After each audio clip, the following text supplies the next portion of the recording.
안녕하세요. 한 줄로 보는 종목평 9번째 영상입니다. 영우 DSP, TNR 바이오펩, 에이프로젠, KIC, KMW, 데아TI, 부산산업, 풍국주정, HLB, 연우, 하인베스틸, 비덴트, 고려시멘트, 넵튠, 자이에스앤디 요렇게 이제 방송에서 코멘트로 대략적으로 이제 종목들을 분석을 해볼 텐데, 사실 한 줄로 보는 종목평 제목처럼 간략한 코멘트로 종목을 한 종목 지나치게 됩니다. 그렇기 때문에 꽤나 빠르게 지나가니까 혹시라도 제가 놓치고 있는 이슈나 놓치고 있는 부분이 있다라고 한다면 여러분들이 댓글창에다가 이런 이슈가 있는데 어떠한 종목에 대해서 그런데 이 이슈를 놓치고 지나가셨어요 하고 이제 댓글에 남겨주시면 제가 그 부분 확인해서 다시 재차 영상을 올려드리도록 할 테니까 그것만 참고해서 여러분들이 영상 참고해 주시면 될 것 같아요. 자, 바로 첫 번째 종목 그대로 시작하도록 하겠습니다. 첫 번째 종목 영우 DSP입니다. 자, 일단은 종목을 먼저 보시게 되면 지금 사실상 계속되는 하락 추세 이후에 이제 하락 추세를 끝마치고 횡보 추세로 전환한 모습인데, 자, 일단은 섹터로서 OLED에 지금 편입이 돼 있는 상황이고, OLED 하면은 최근에 사실 상승률이 조금 나왔었던 부분이 있죠. 자, 일단 실적을 먼저 보기 전에 일단 이 회사가 하는 일부터 먼저 알아보도록 합시다. 동사는 OLED 및 LCD 등의 검사 장비 제조를 주요 사업으로 영위를 하고 있다. 그래서 수주산업은 필요한 장비의 종류, 수량 등을 사전에 제시를 하고 장비를 설계하여 제조하게 되는 것으로 표준품 없이 고객사의 제조 공정에 적합한 장비를 주문에 의해 생산하는 시스템으로 대량의 양산 체제에 적합하지 않음이라고 나옵니다. 그렇다는 얘기는 우리가 기존에 알고 있던 방식은 물건을 일단 만들어 놓고서 그 물건을 팔고 이제 재고가 이제 없어지기 시작하면 다시 재차 물건을 찍어내고 판매를 하는 그런 방식이었는데, 사실 이 회사 같은 경우에는 주문 제작을 받고 나서 제품을 생산해서 이제 판매를 한다. 요렇게 좀 이해를 하시면 되겠죠. 매출 반토막의 적자 지속이라고 나오는데 우리가 아까 슬쩍 보고 지나갔던 거, 자, 일단 재무제표 잠깐 확인을 하시게 되면 매출액은 2016년도에서 2017년도로 넘어갈 때 2배 정도로 상승을 했습니다. 이때 어떻게 보면 좀 장사가 잘 됐다, 판매가 잘 됐다 이렇게 보시면 되겠죠. 그런데 2018년도로 넘어가면서 매출액이 반토막이 납니다. 그래서 결국 2016년도 실적으로 다시 되돌아가는 그런 실정이었고, 2019년도를 일단 제외를 하고서 영업이익, 세전 사업이익, 당기순이익 같은 경우에는 적자를 지속하고 있고 2017년부터 적자를 지속하고 있는 모습입니다. 2017년도에 매출액이 늘었는데 적자를 지속했다라고 한다면 결론적으로 이제 부품값이 올랐다든지 여러 가지 이제 사정이 있었겠죠. 그렇기 때문에 이런 부분에서 매출액 대비해서 사실상 실적은 그렇게 좋지가 않았다. 그래 적자를 좀 지속하고 있는 모습이고, 자, 우리가 기존에 알고 있던 거는 OLED 하면은 사실 최근에 상승률이 굉장히 많이 나왔어요. 그만큼 좀 어떻게 보면 일부 잠깐 호황을 맞았었다라고 할 수 있을 정도로 중간중간에 이제 반등이 나오는 종목들이 꽤나 많았는데, 그런데 그거에 대비를 했을 때 사실 우리가 방금 전에 본 종목은 그나마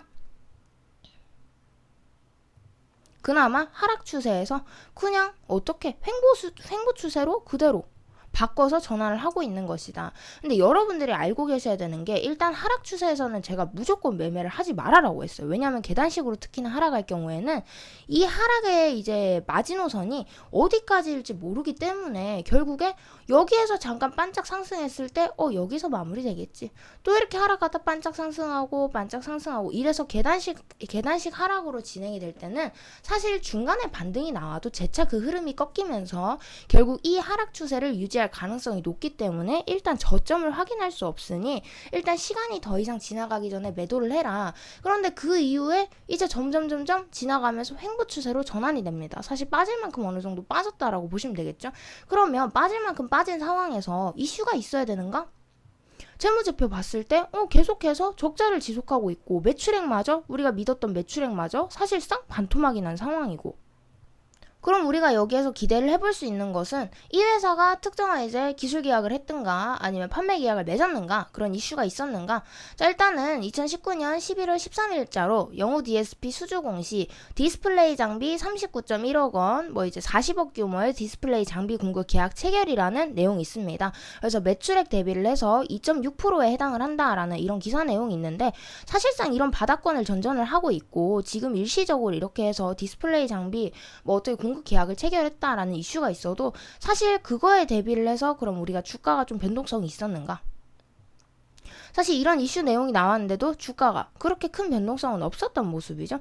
그럼 이런 것들을 미루어 봤을 때 사실 여기에서 이제 막 횡보 추세로 전환이 됐어요. 그럼 횡보 추세로 전환이 됐으니까 바닥이 다 왔으니까 이제 다시 한번 상승을 노려볼까? 그렇게는 여러분들이 생각할 때 이 긴 하락 추세를 끝내고 나서 이제 막 횡보 추세로 접어들었는데 이 종목이 갑자기 이렇게 슈팅이 나온다? 그런데 실적 대비해서 사실은 그렇게 크게 기대할 만한 이슈 내용은 아니죠. 왜냐면 여기 보시면 알겠지만 매출액 대비해서 2.6%입니다. 2.6%. 그러니까 좀 소량의 그런 계약을 체결을 했다. 그럼 여러분들이 여기에서 생각을 하실 수 있는 게 이 2.6%에 대한 이런 부분에서 계약 체결을 했을 때 여러분들이 간단하게 재무제표가 계속 몇 년 동안 안 좋았어요. 그러니까 실적이 안 좋았다. 그런데 여기에서 2.6%에 해당하는 계약 체결이 있었으니까 여기에서 지금 당장 실적이 전환되고 그래서 상승세를 노릴까?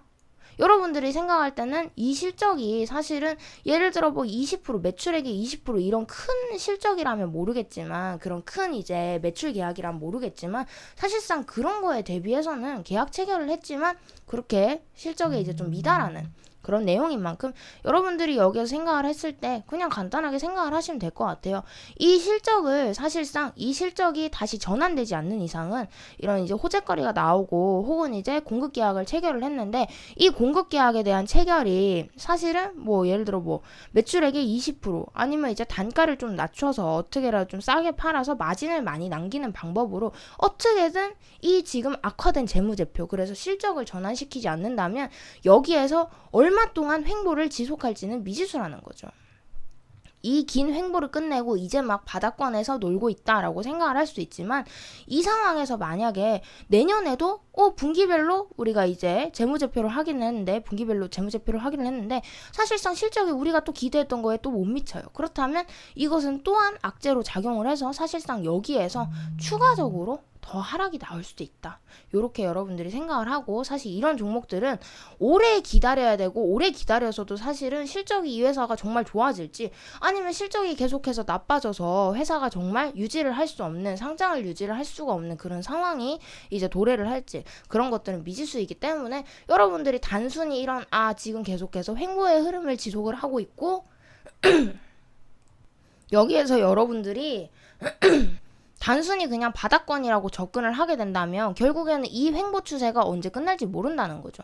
여러분들이 여기에서 긴 하락 추세를 경험을 했듯이 이 하락 추세가 이제 막 횡보 추세로 전환이 됐으니까 상승 전환의 시초다. 이렇게 보기에는 그만큼의 실적이 미달한다는 거. 그래서 별로 추천드리고 싶진 않습니다. 오랫동안 지켜봐야 되고 오랫동안 지켜봐도 이 실적이 전환될지 안 될지는 미지수라는 거. 그 다음 두 번째 종목 넘어가도록 할게요. TNR 바이오팹입니다. 중간중간에 자꾸 목이 잠겨가지고 자 일단은 우리가 차트를 한눈에 봤을 때 이 앞전에 2019년도 초반 이제 약간 봄이죠. 3월달부터 7월달까지 딱 요렇게 나눴을 때 쌍봉각 형성하고 나서 그대로 하락을 하는 모습이 나왔습니다. 이렇게 급등하게 된 원인부터 먼저 알아보아야 되기 때문에 일단 이슈부터 먼저 체크를 해보도록 할게요. 자 일단은 그때 당시에 있었던 내용입니다. TNR 바이오팹 3D 프린팅 의료기기 태국 품목 허가 획득 소식에 급등이라는 내용이 있었습니다. 그래서 자체 개발한 3D 프린팅 의료기기 두 계약 안면 골성형 재료가 태국 품목 허가를 획득했다고 밝히면서 이런 것이 최종 결정이 되면서 현재 태국 현지 의료기기 전문 유통기업과 총판 계약을 논의 중인 것으로 알려졌습니다. 계약이 마무리될 시 올 하반기부터 현지 시장에 제품을 출시할 계획이다. 그래서 이런 거에 관련해서 품목 허가를 획득을 했고 그거에 대해서 총판 계약을 논의를 했다. 그러니까 그런 것들이 여러 가지 이제 실적에 대비를 해서 우리가 실적이랑 연관을 시켰을 때 결국에 이런 것이 품목이 허가가 났고 그래서 현지 사람들한테 팔아먹을 수 있고 그 다음에 이것에 대해서 이제 판매 계약을 맺는다. 그런 것만큼 사실 회사에 호재가 없죠. 물건이 잘 팔린다는 증거니까. 그래서 이런 것들이 호재로 작용을 하면서 큰 상승을 만들었고 우리가 전형적으로 딱 우리가 기술적 타법으로 했을 때 요렇게 쌍봉을 정확하게 그리고 나서 재차 하락을 한 모습입니다. 여기에서 상승이 나왔던 거는 이런 거에 대한 기대감으로 상승이 나왔고 조정 이후에 한 번 더 상승이 나오면서 그대로 어떻게 상승하기 이전에 원래 본인의 가격대로 돌아와서 지금 흐름을 보이고 있는 상황이다.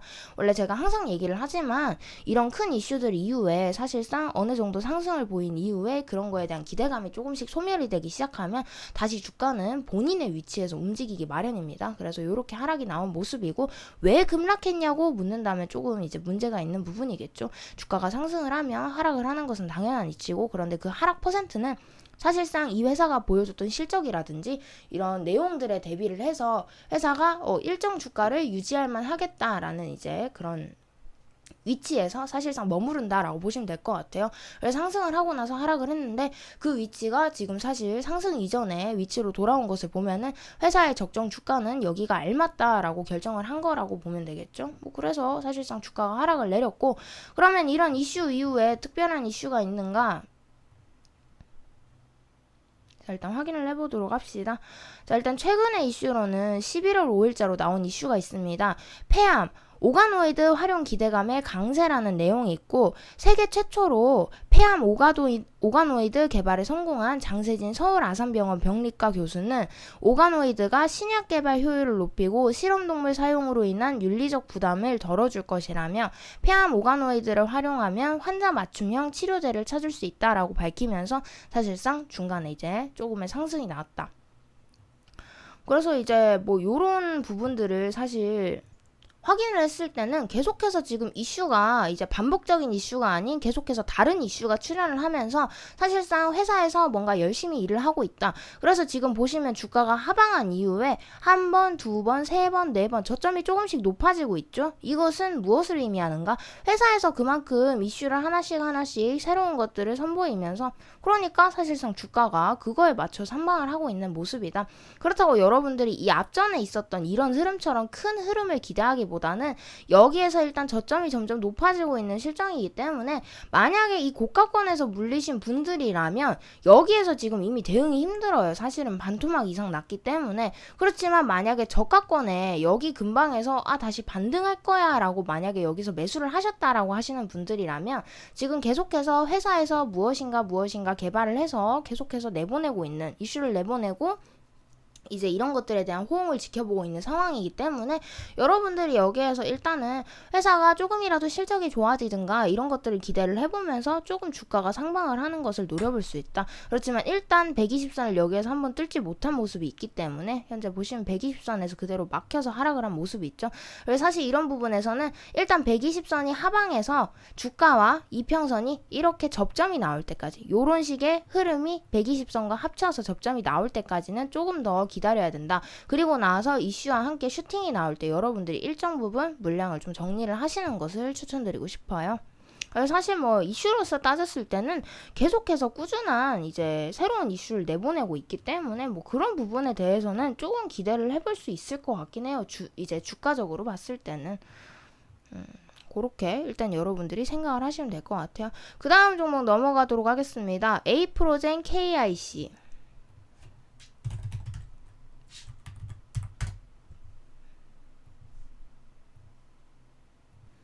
자, 일단은 이 앞전에 있었던 연속적인 상한가에 대해서 먼저 이슈를 체크를 해보도록 합시다.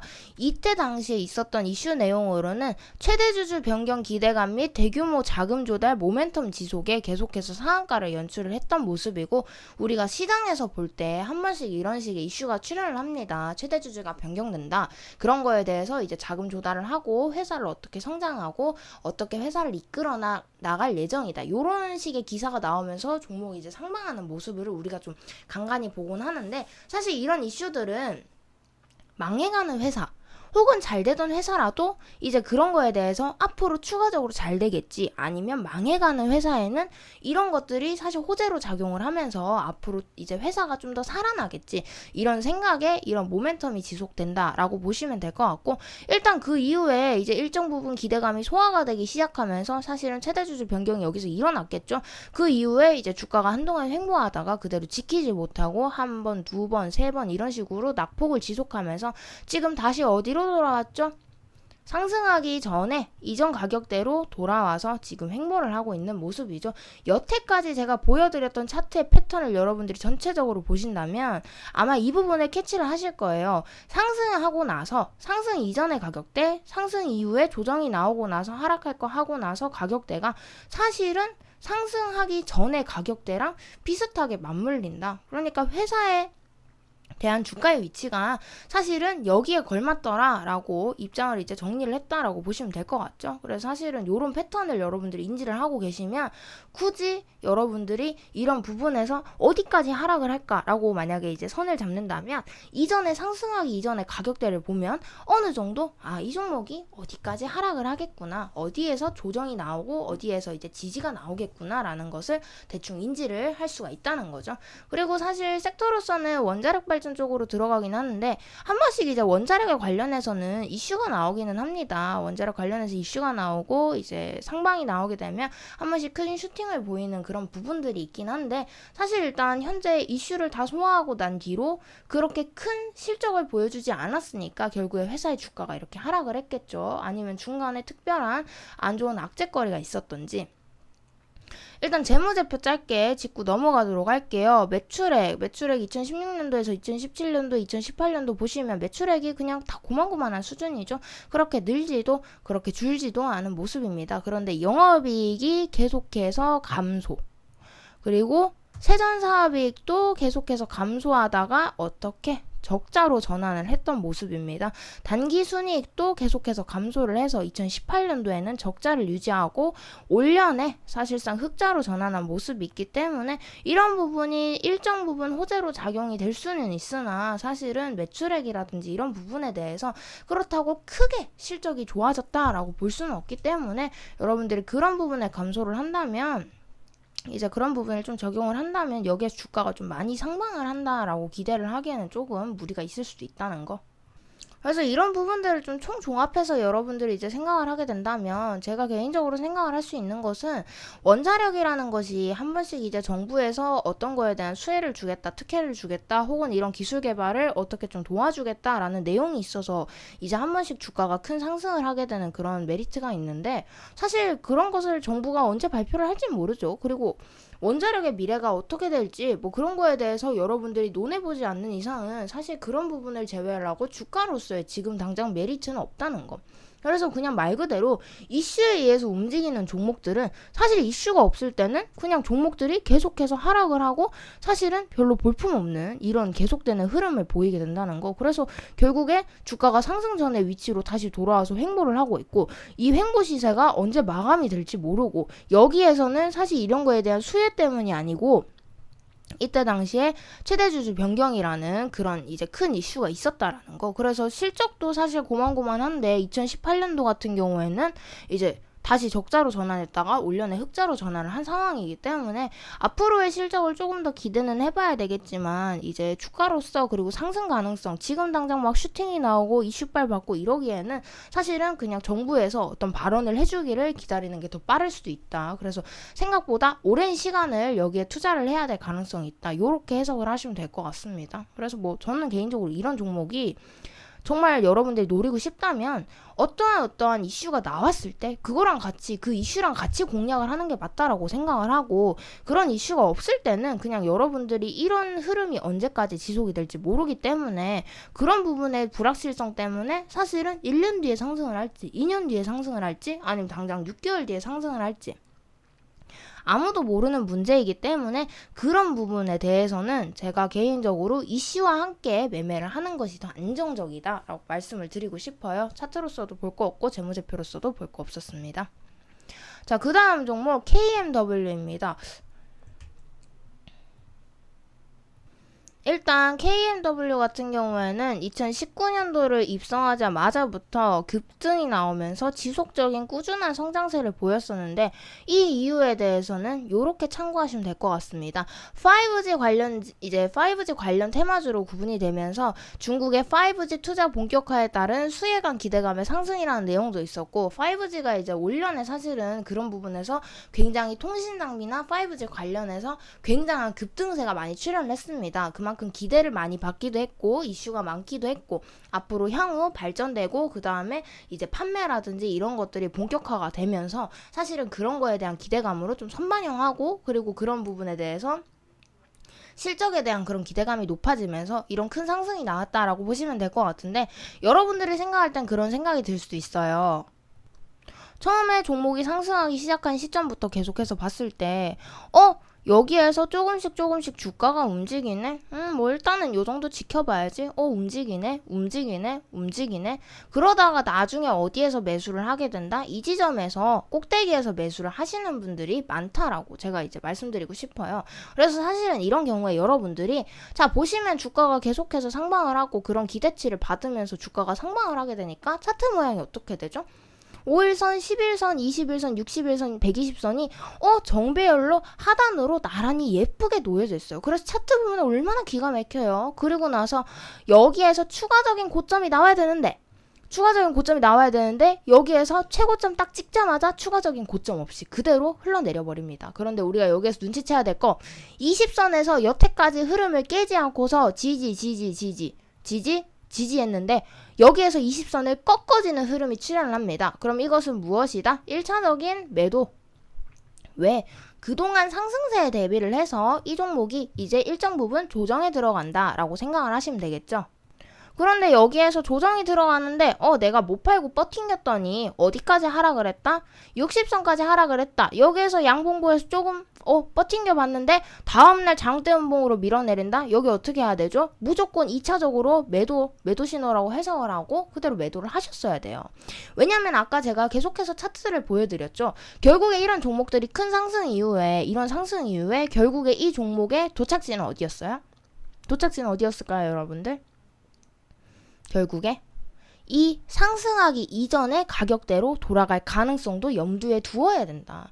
종목이 얼마나 상승을 하고 얼마나 슈팅이 나왔는지는 중요하지가 않아요.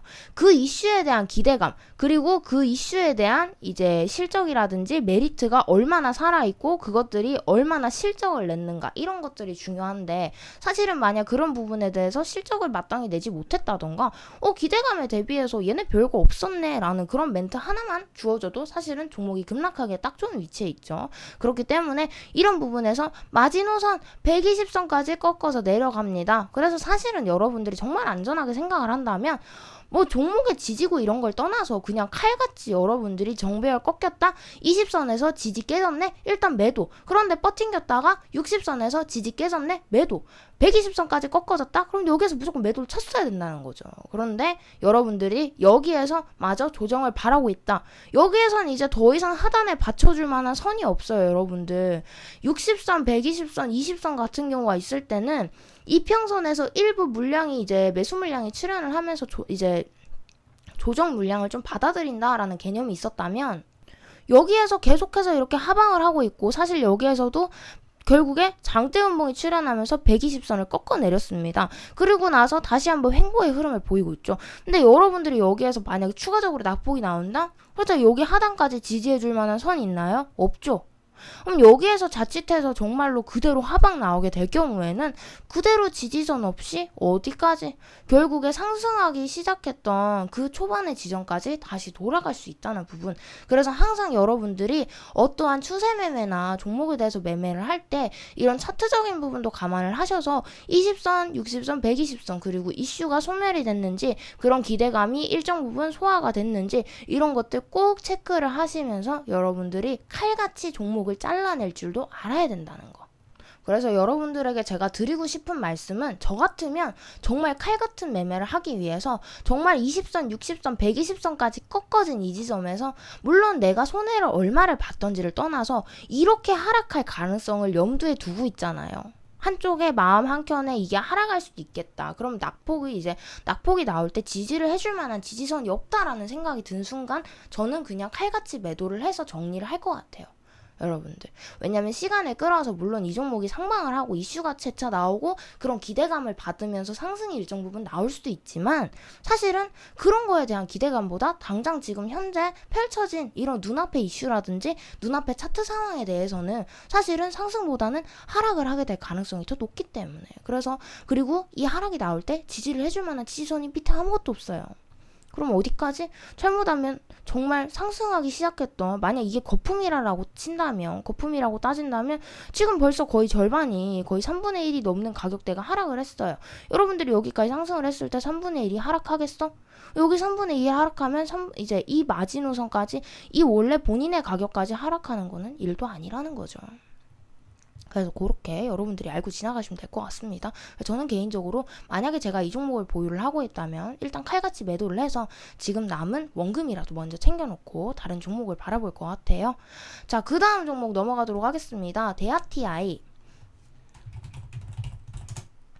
대하티 같은 경우에는 사실은 우리가 흔히 알고 있는 철도주로 구분이 되어 있습니다. 철도주 중에서도 일정 부분 대장을 한동안 이제 유지했었던 그런 강력한 종목이기도 하죠. 그런데 지금 사실 철도주가 움직이는 타이밍이 언제죠? 우리가 대북과의 문제가 있을 때, 대북주와 이제 대북주에 관련된 이슈 내용이 있을 때, 이럴 때 같이 상승하는 것이 철도주였는데, 사실은 지금 오늘 같은 경우 제외하고서 대부분 대북주가 움직이는 타이밍이 아니라면 그렇게 크게 수혜를 받는 종목은 아니었어요.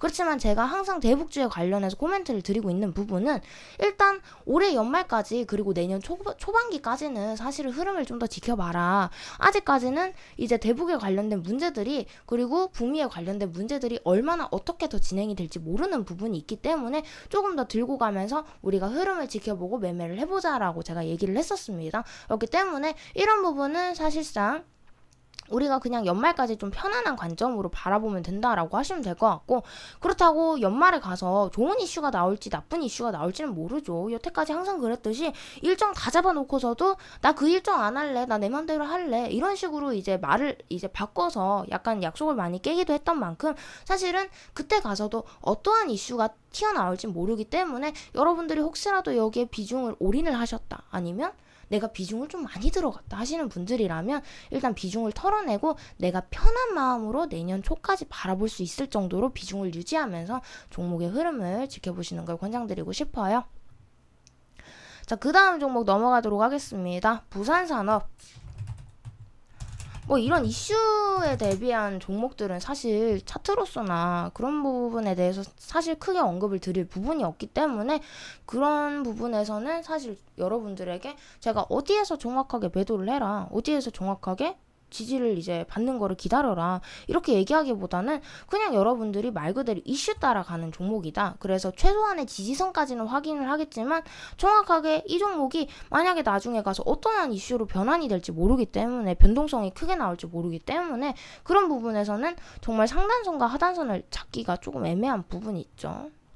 그리고 지금 현재 이 종목 같은 경우에도 해저터널, 시멘트, 레미콘, 철도 쪽으로 구분이 되어 있습니다. 앞서 제가 방금 전에 얘기했던 대하TI랑 똑같은 입장을 유지하고 있기 때문에 사실 이런 흐름을 유지하느냐 마느냐 이런 것도 중요하겠지만, 결국에는 여러분들이 비중 관리 하셔가지고 내년 초까지 편안한 마음으로 볼 수 있을 정도로만 그렇게 참고를 해주시면 될 것 같아요. 그리고 한 가지 팁을 더 드리자면, 제가 지금 대북주에 관련한 코멘트를 계속해서 카톡방에서 드리고 있기 때문에 그런 부분에서 만약에 내 종목이 결국에 대북주랑 연관이 돼 있는데 내가 이런 거에 대해서 대응을 어떻게 해야 될지 모르겠다 하시는 분들이라면 제가 여유롭게 계속해서 코멘트를 드리고 있으니까 그런 부분 참고해서 따라와 주시면 될 것 같습니다.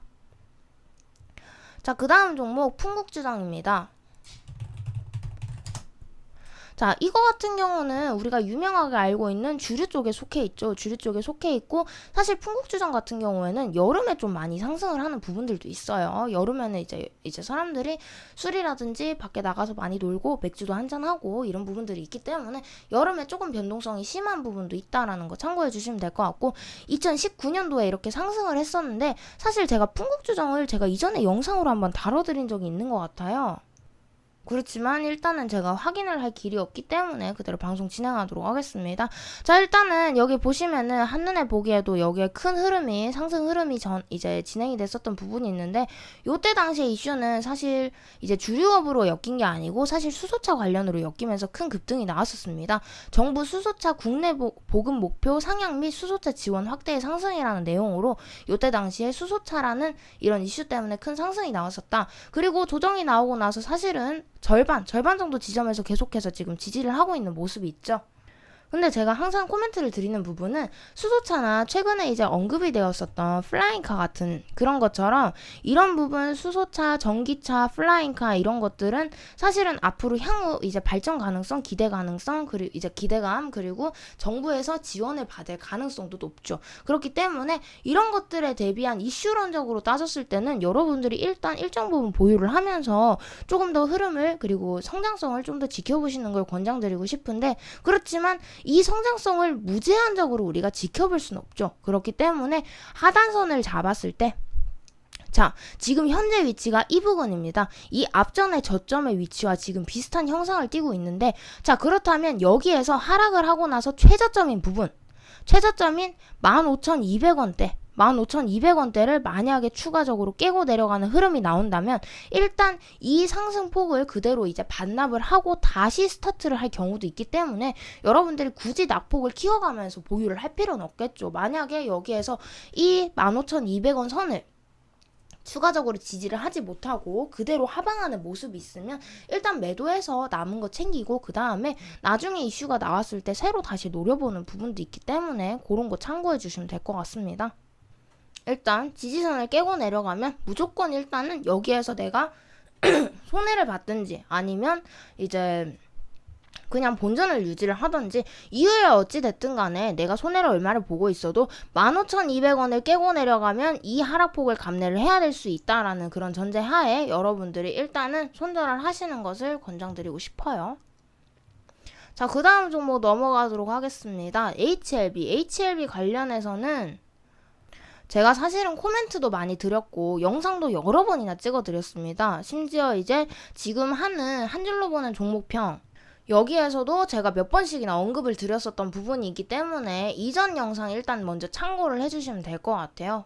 제가 방송을 계속해서 시시각각으로 찍어드렸기 때문에 거기에 웬만한 코멘트를 담아 놓았으니 그런 영상 참고해주시면 될 것 같습니다.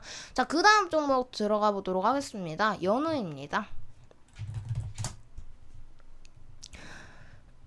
자, 일단은 차트상으로 봤을 때 쌍봉각을 형성한 이후에 급락, 그런데 이제 상승하기 이전에 가격대로 돌아와서 다시 한번 상승을 꿰차면서 저점 지지선, 저점을 조금씩 높여가면서 이제 흐름을 유지하고 있는 모습인데, 저점을 높이는 게 무슨 의미인지 모르겠다 하시는 분들을 위해서 자, 한 번, 두 번 저점이 점점 높아지고 있는 실정이죠. 그래서 사실은 저점이 높아진다라는 것은 말 그대로 어떤 걸 의미하죠? 종목이 더 이상 바닥을 유지하지 않는다. 그렇다면 뭔가 이 종목에 대한 이슈가 있거나 혹은 실적이 좋아졌거나 이런 특별한 이제 이슈가 있다라고 보시면 될 것 같죠. 자, 그리고 일단 종목 같은 경우에는 화장품 섹터로 구분이 되어 있습니다. 화장품 섹터 하면 우리가 제일 최근에 이제 카톡방에서 리딩을 해드리기도 했지만 저희 같은 경우에는 광군제랑 관련해서 사실 화장품주가 요렇게 상승의 움직임이 있을 것이다 라고 언급을 했었고, 그런 부분에 대해서 화장품 종목이 이제 종목 중에 광군제랑 얽혀있는 종목들은 움직임이 있을 거다라고 했는데, 이 종목 같은 경우에는 광군제랑 크게 연관은 없었던 것 같아요. 그런데 이 종목이 왜 최근에 반등을 다시 한번 꿰차고 있는가? 자, 여기 보시면 11월 13일자로 지금 이슈 내용 나오고 있죠. 연우 실적, 3분기 실적이 매출액 736억 원, 전년기 분기에서 8.9% 감소를 했다. 그리고 11월 13일 날짜로 오늘, 자, 여기 보시면 영업이익 60.38억 원, 전년 대비해서 271.18%가 증가를 했다. 사실은 이런 부분에 대비를 해서 매출액은 조금 감소를 했는데 우리 손에 남는 게 조금 더 많았다. 이렇게 보시면 될 것 같죠. 그러니까 단가를 낮췄다든가 아니면 이제 들어가는 재료의 원재료 값을 조금 낮췄다든가 뭐 이런 것들이 있겠죠. 그래서 사실은 우리가 이제 작년보다 사실 이제 지난번 실적에 대비를 해서 매출은 생각보다 조금 떨어지긴 해도 근데 우리 손에 쥐어지는 돈이 더 많았다. 그런 것들이 이제 호재로 작용을 하면서 이제 사실상 주가가 계속해서 저점이 높아지면서 상방을 하고 있는 모습이고, 지금 현재 120선 근방에서 주춤하는 모습인데 일단은 저점이 계속해서 지금 상방을 하고 있는 모습이고, 이런 부분이 적용이 되면서 호재로 일단 일정 부분 소화는 하고 있다라고 보시면 돼요. 이런 실적 부분이 사실은 주가가 조금씩 저점이 높아질 때 여기에서부터 진행이 된다가 아니고 여기에서 이미 조금씩 녹아들고 있었다라고 일단 해석을 하시면 될 것 같고, 그럼 여러분들이 간단하죠. 여기에서 추가적으로 상방이 나오는 걸 일단 기대를 해보는데 어디까지? 이전 지금 저점이 계속해서 높아지고 있는 실정이기 때문에 우리는 간단하게 여기 현재의 저점, 자 지금 현재의 저점을 이 부분을 깨고 내려가느냐 아니면 여기보다 높은 가격대를 형성을 하면서 유지를 하느냐. 그래서 그러니까 간단하게 얘기를 하자면 지금 120선을 탈환하고 나서 120선을 유지하지 못한다라고 생각을 하면 결론적으로 이 지지선, 이 지금 하단선이 높아지고 있는 이 지지선을 유지하지 못할 가능성이 있겠죠. 그래서 일단 실적도 좋아졌고 회사에 남는 이제 회사에 지워지는 돈이 좀 더 작년보다 많았다, 전년 대비해서 많았다라는 그런 내용은 있지만 사실상 이런 것들이 일정 부분 녹아들고 있는 상황이고, 그리고 현재 저점이 계속해서 높아지고 있는 실정이기 때문에 이런 부분들을 이제 대비를 했을 때 23,200원자로 이제 오늘의 저점 확인을 하시고 여기 이 저점을 깨는 흐름이 나온다라고 한다면 일단 손절. 왜냐하면 이 흐름마저 다시 복귀할 가능성이 있으니까. 그리고 이 흐름을 유지를 하면서 다시 주식이 이제 조금씩 이런 식으로 좀 계단식으로 상승을 하는 모습이 나온다라고 한다면 여러분들이 보유하셔서 좀 수익을 극대화하시는 방법이 있을 것 같고, 만약 그런 식으로 계단식 상승이 나온다면 이 앞전에 이 고점의 흐름 있죠? 이런 것들을 여러분들이 저항선으로 잡고 즉슨 매도선으로 잡고 대응을 하시면 될 것 같습니다. 자, 그 다음 종목 넘어가도록 할게요. 화인베스트리입니다.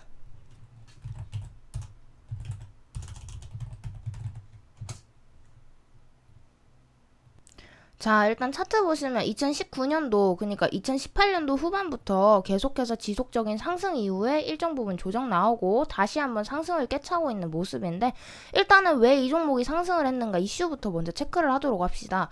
2018년도 후반부터 나왔던 기사로는 조선기자재, 주요 조선사들의 선박수주 소식 및 조선 업황 회복 기대감 지속 등으로 상승을 했었다.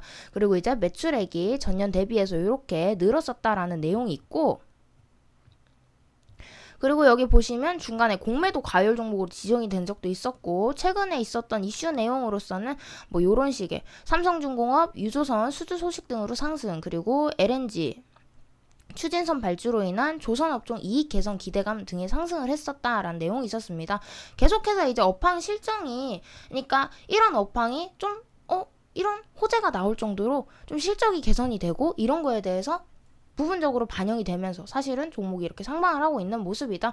실적이 계속해서 좋아지고 있는데 결론적으로 여러분들 일단은 제가 언급을 드리고 싶은 부분은 뭐 어떤 종목이 됐든지 간에 공매도 과열 종목으로 지정이 되기 시작하면 사실은 이런 종목은 어떻게 보면 좀 벼랑 끝에 몰려있는 종목처럼, 우리가 왜냐면 공매 많이 때리는 종목 중에 사실은 좋았던 적이 별로 없었죠. 그래서 그런 부분을 조금 이제 생각을 하면서 여러분들이 매매를 하시는 게 좋을 것 같아요. 그렇지만 일단 실적이나 이런 것들이 점점 좋아지고 있고, 이런 업황들이 계속해서 이제 좀 실적이라든지 이런 것들이 이제 좀 앞으로 전망이 좀 좋아질 것 같다라는 그런 기대감 때문에 주가가 상방을 하고 있고, 사실 차트성으로 따졌을 때는 그렇게 나쁜 차트는 아닙니다. 자, 계단식으로 1차, 2차, 3차 이렇게 해서 고점 점점 높여간 이후에 자, 조정 나오고 나서 120선까지 딱 꺾어내릴 때 원래는 어디서 커트 쳐야 된다? 우리가 20선 지지 못했어요. 60선 지지 못했어요. 120선까지 꺾어져 내려갔어요. 그렇다면 여기에서 일단은 어떻게 커트를 무조건 쳤어야 된다. 그런데 그 이후에 추가적인 낙폭이 나오긴 했으나 한 번, 두 번, 세 번, 우리 이거 뭐라고 부르죠? 역헤드라고 부르죠. 역헤드 출현 이후에 또 한 번, 두 번, 자, 이제 쌍바닥 지지를 하고 나서 그대로 반등을 하는 모습입니다. 여러분들이 일단 고점을 노릴 수 있는 부분은 이 앞전에 고점 시세가 계속해서 상승을 했던 부분이 있기 때문에 조정 이후에 이제 이런 부분들이 내년에도 조금 더 업황 실정이 좋아지겠지라는 그런 기대감 때문에 좀 이제 그런 걸 대비해서는 아직까지는 그냥 급하게 매도를 한다라기보다는 조금 더 실적이라든지 앞으로 나오는 그런 전망에 대해서 기대를 해볼 수 있는 부분이 있기 때문에 여러분들이 여기에서 급하게 매도를 하기보다는 일정 부분, 그렇지만 이제 고점이 나올 때 여러분들이 여기에서 비중을 조금씩 줄여서 편안한 비중으로 가져가시는 게 좋습니다. 왜냐면 전체적으로 따졌을 때는 사실 주가가 조금 많이 오른 위치에 해당을 하기도 해요. 이 하단에서부터 계속해서 상승을 보이고 조정 이후에도 재차 상승을 노리는 모습이기 때문에 어느 정도 비중만 축소를 하셔서 조금 더 보유를 하면서 이제 수익을 조금 극대화시키는 방법을 선택할 수도 있다는 거, 그렇게 참고를 해주시면 해주시면 될 것 같습니다. 자, 그 다음 종목 비덴트인데, 비덴트도 사실 제가 유튜브에 영상을 몇 번이나 올려드렸고 이렇게 코멘트로도 올려드렸습니다. 그래서 그 영상 일단 참고를 해주시면 될 것 같고, 그 다음 종목 고려시멘트입니다. 자, 고려 시멘트 이름만 봐도 딱 시멘트주라는 건 누구나 다 알겠죠. 이 시멘트 같은 경우에도 사실은 무엇으로 엮인다. 결국에 대북주, 경협주들이 상승을 할 때 같이 동반 상승을 하게 되는 그런 모습들이 있습니다. 그렇기 때문에 여러분들이 그런 부분 참고해서 연말까지 그리고 내년 초까지 조금 여유롭게 바라보시는 게 좋을 것 같고, 지금 보시면 차트적으로 봤을 때는 상승과 하락, 하락과 상승, 그리고 하락 상승 이런 식으로 해서 패턴이 반복이 되고 있죠. 그러면서 고점이 낮아졌다 높아졌다 하는 모습이기 때문에 사실은 여러분들이 이 고점이 사실은 이 앞전 고점과 비슷하다. 자, 이런 식으로 차트를 이었을 때는,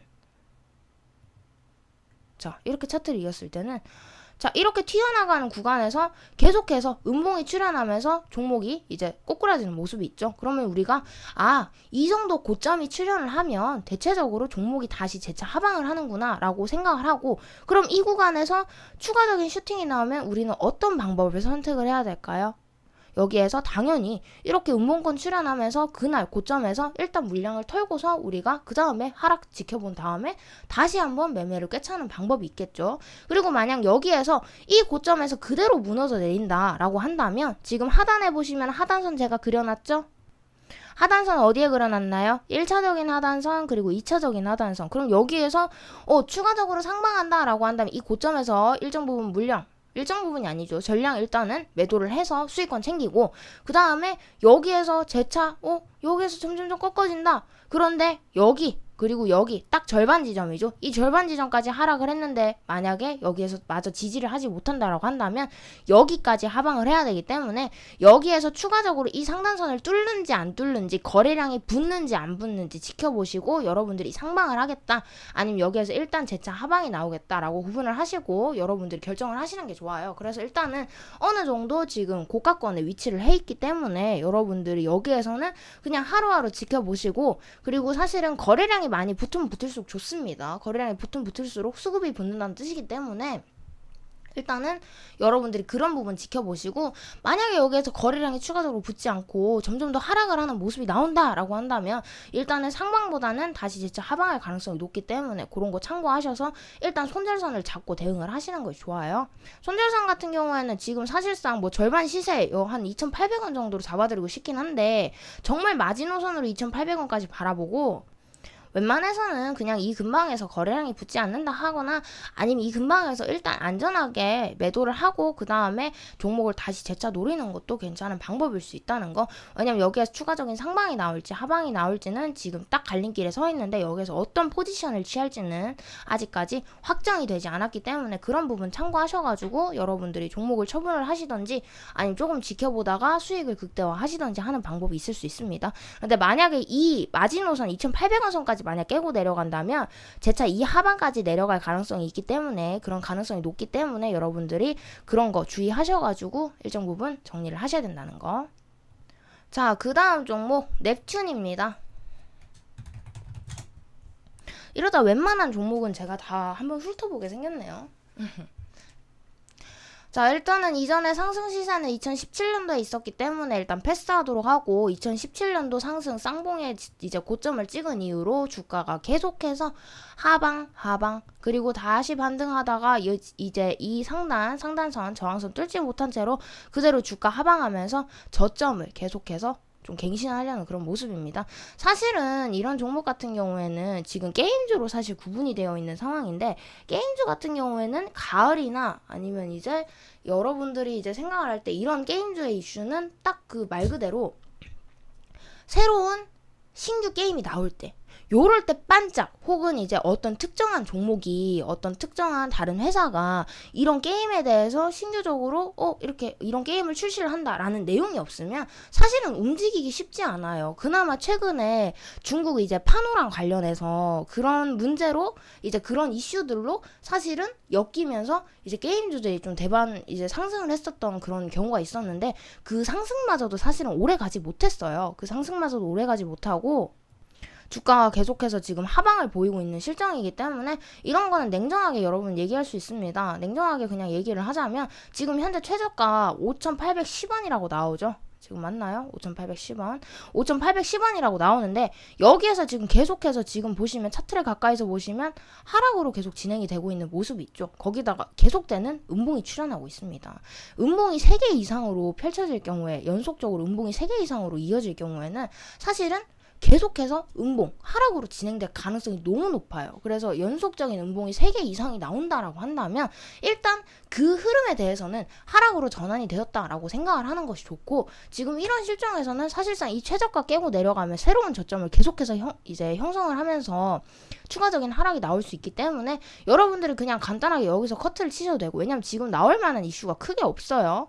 지금 여기에서 이 부분에서 지지가 없다라고 한다면 여기에서 일단 커트를 치는 것이 좋고 만약에 이걸 깨고 내려간다. 그런데 여기에서 최저가 5,800원 정도를 지키지 못하고 그대로 또 무너지려는 흐름이 나온다라고 한다면 무조건 커트 치셔야 됩니다. 그런데 저는 어차피 5,800원에서 커트 칠 거면 이슈 없을 때 지금 그리고 지금 현재 보시면은 재무제표 봐도 영업이익이나 세전사업이익, 당기순이익이 다 적자를 지속하고 있어요. 매년 적자를 지속하고 있는 부분이기 때문에 이런 거 감안해서는 그냥 이 부분에서 깔끔하게 커트 치고 다른 거 노려서 수익권 전환하는 게 더 빠를 것 같다는 생각이 들어요.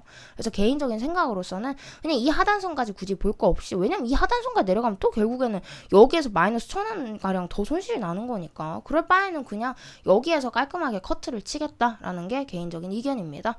자, 마지막 종목 JSND입니다. 자, 이 종목 같은 경우에는 지금 현재 신규 종목이네요. 일단은 신규 종목이라는 얘기는 그간의 실적이 괜찮았기 때문에 신규 상장을 할 수 있었다라고 이제 보시면 될 것 같고 이제 신규 상장 종목은 차트라든지 이런 것들을 보실 필요가 없습니다. 왜냐면 이런 거 볼 거 없어요. 이제 여러분들이 보시기에 지금 5일선도 지금 사실상 이제 막 형성이 되고 있는 그런 모습인데 여기에서는 차트적 분석은 사실상 아무런 의미가 없고 여러분들이 체크하실 만한 것은 사실 이런 공모가가 이제 공모가가 얼마에 확정이 되었고 그 다음에 이게 몇 대 몇으로 지금 현재 하단에 보시면은 여기 보시면 공모 청약 경쟁률은 665대 1로 집계가 됐다. 그래서 665명 중에 한 명꼴로 이제 공모가 당첨이 됐다라고 보시면 될 것 같죠. 그래서 이런 척도를 가지고서 사실은 그냥 종목을 보는 게 좋고 사실 여러분들이 생각을 하는 게 처음에 신규 상장 되면은 당연히 이런 기대감 때문에 앞으로 추가적인 성장성이나 이런 기대 때문에 시장에서 주목을 받고 상승을 하겠지라고 생각을 하시는 분들이 많은데 일단 기본적으로 처음에 공모가 진행되고 나서 공모가 결정되고 나서 상장을 했을 때 사실 이제 보호예수라는 것이 있습니다.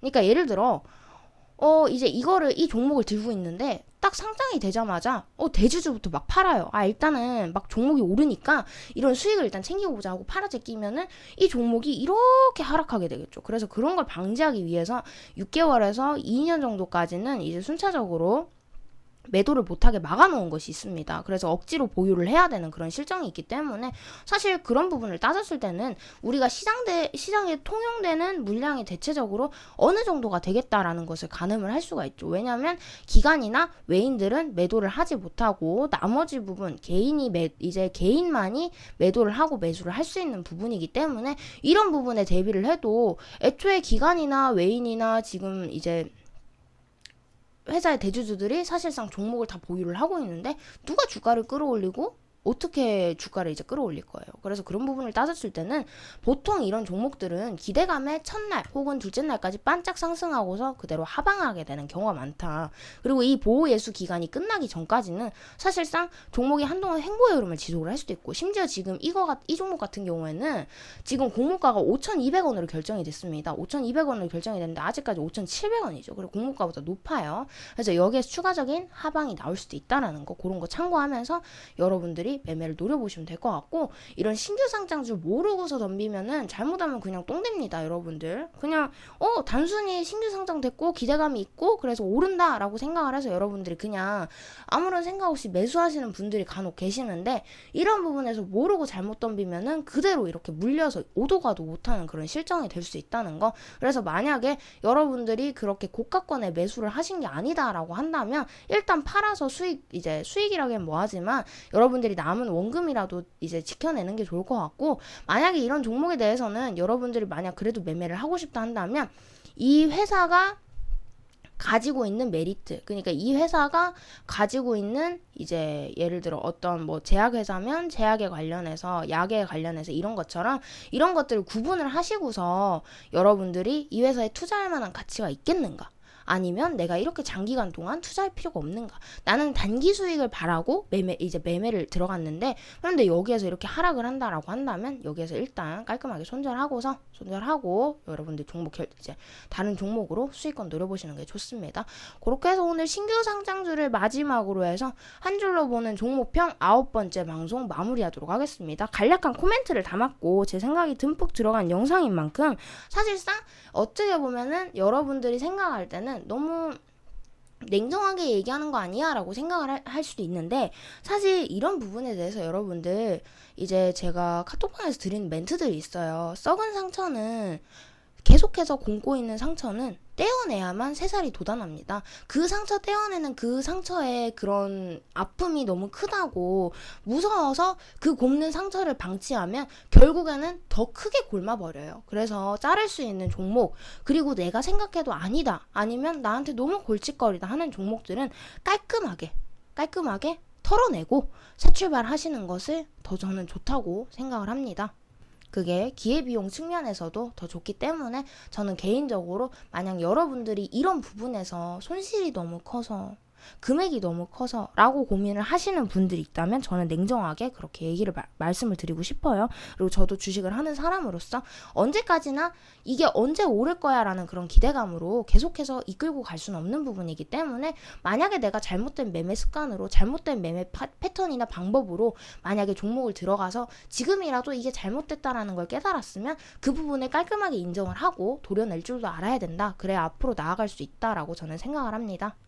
여러분들이 깔끔하게 새 출발하시기를 기원하면서 오늘 한 줄로 보는 종목평 9번째 영상 마무리하도록 하겠습니다. 모두 시청해주셔서 감사합니다.